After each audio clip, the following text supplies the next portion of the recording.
चंबल के जंगल वाले इलाके में डाकू लोग वहाँ ज्यादा घूमते रहते हैं। वो घरों में घुसकर डराकर उनके अलमारियों में से पैसा सोना लूटकर जाते थे। उस गांव में चौहान और पटेल करके दो दोस्त रहते हैं। चौहान बहुत अच्छा था। चौहान की पत्नी बहुत बुद्धिमान थी। वो अपने पति को अच्छे अच्छे सलाह देते रहती थी।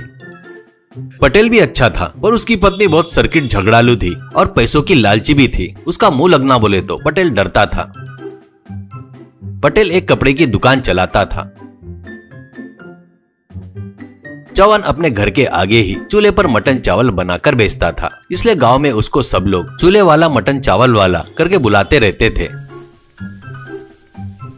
कभी कभी पटेल वहां आकर मटन चावल खाने के लिए आता तो खाने के बाद पैसे देने जाता तो चौहान नहीं लेता था। तू मेरा बचपन का दोस्त है, तेरे से पैसे कैसे ले सकता हूँ, नहीं नहीं करके समझाता था। चौहान और उसके पत्नी को दक्षिण भारत के पुण्य क्षेत्रों के मंदिर में दर्शन करके आने की इच्छा थी।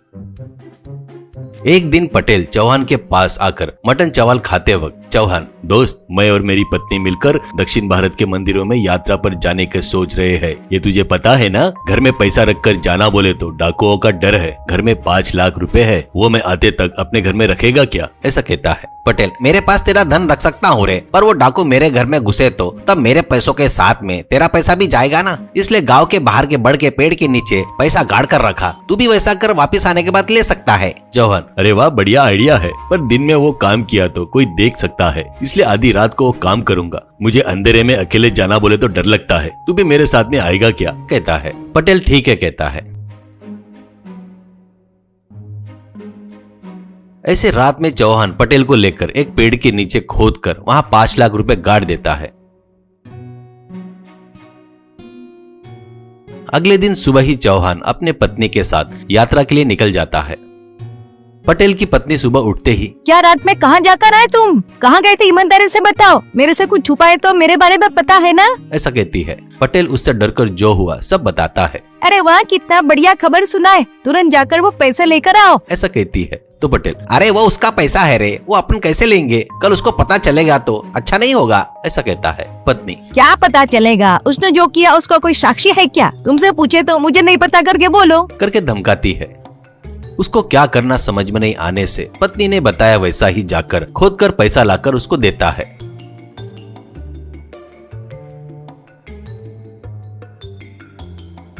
वो उन पैसों से एक सोने का नेकलेस बनवाकर गले में डालती है। कुछ दिनों बाद यात्रा पूरी करके चौहान और पत्नी घर वापस आते हैं। चौहान जाकर पेड़ के पास खोदकर देखता है तो पैसा नहीं दिखता। इससे वो सुन्न हो जाता है। वो घर पर आकर पत्नी से सब कुछ बताता है। वो बहुत बुद्धिमान थी। जहाँ पर छुपाए थे वो जगह सिर्फ तुम दोनों को ही पता है, इसलिए वो पक्का पटेल ही काम किया है। पर पटेल वैसा आदमी नहीं है, पर उसकी पत्नी लालची है, वो उससे काम करवाई होंगी। अभी तुम जाकर उसको पैसे मांगोगे, मुझे पता नहीं कहेगा। असल में तुमने पेड़ के नीचे छुपाए करके गवाह नहीं है, इसलिए मैं बताती हूँ वैसा करो, करके उसको क्या करना है बताती है। वो तुरंत पटेल के दुकान के पास जाता है। उसको देखकर पटेल घबरा जाता है और मन में, इसका चेहरा देखे तो इसके चेहरे पर घबराहट नहीं दिख रही है, क्यों यानी अभी तक वो पेड़ के पास नहीं गया शायद, सोचकर, अरे हाँ हाँ दोस्त आजा, कब आया यात्रा से, कैसी रही यात्रा, ऐसा कहता है। तो चौहान, तुम्हारी दया से सब बढ़िया रहा। हाँ, एक बात बताने के लिए आया हूँ दोस्त, अपने को और एक बार उस पेड़ के पास जाना पड़ेगा, क्योंकि कल ही मेरे मामा जी ने जगह खरीदने के लिए 10 लाख रुपए भेजे। ये 10 लाख रुपए भी वहाँ गाड़ दिए, तो इस बार मैं उत्तर भारत के मंदिरों में जाकर दर्शन करने का सोच रहा हूँ। कल रात में तुम्हारे घर पर आता हूँ, अपन दोनों मिलकर पेड़ के पास जाएंगे, ऐसा कहता है। वो सुनकर पटेल मन में, पेड़ के पास क्या करके सोचकर, अरे हाँ ठीक है, हाँ जाएंगे, ऐसा कहता है। वो भागते हुए घर जाकर अपनी पत्नी से, अरे डूब गया रे मैं, कहकर जो हुआ बताता है। कल रात को मैं कौन सा मुंह लेकर उसके साथ उस पेड़ के पास जाऊं, मेरी चोरी सामने आ जाएगी, ऐसा कहता है। पत्नी, इससे डर क्यों रहे हो? तुम तुरंत अपने घर में से 5 लाख रुपए ले जाकर उस पेड़ के नीचे गाड़ दो। वो 5 लाख रुपए देख के हिम्मत से वो 10 लाख रुपए भी गाड़ देगा। वो जैसे ही यात्रा पर जाएगा, समझो अपन खोद कर पूरा पैसा ला सकते हैं, ऐसा कहती है। पटेल ठीक है बोलकर घर में के 5 लाख रुपए ले जाकर पेड़ के नीचे गाड़ कर घर में वापिस आता है।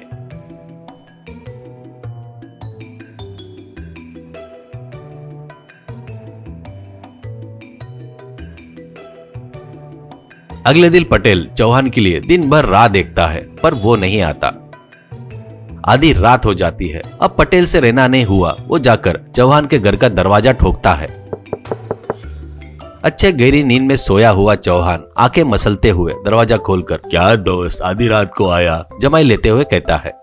पटेल, क्यों क्या, आज रात को पेड़ के पास जाएंगे बोला था ना, ऐसा कहता है। चौहान, ओहो वो क्या, अरे भूल गया रे, तेरे को सुबह होने के बाद बताता सोचा, फिलहाल यात्रा कैंसिल कर दिया दोस्त, कुछ दिन रुक कर जाने की सोच रहा हूँ, इसलिए शाम को वैसे ही जाकर अपने गाड़ी से 5 लाख रुपए ला लिया, ऐसा कहता है। बस पटेल चक्कर आकर नीचे गिर जाता है।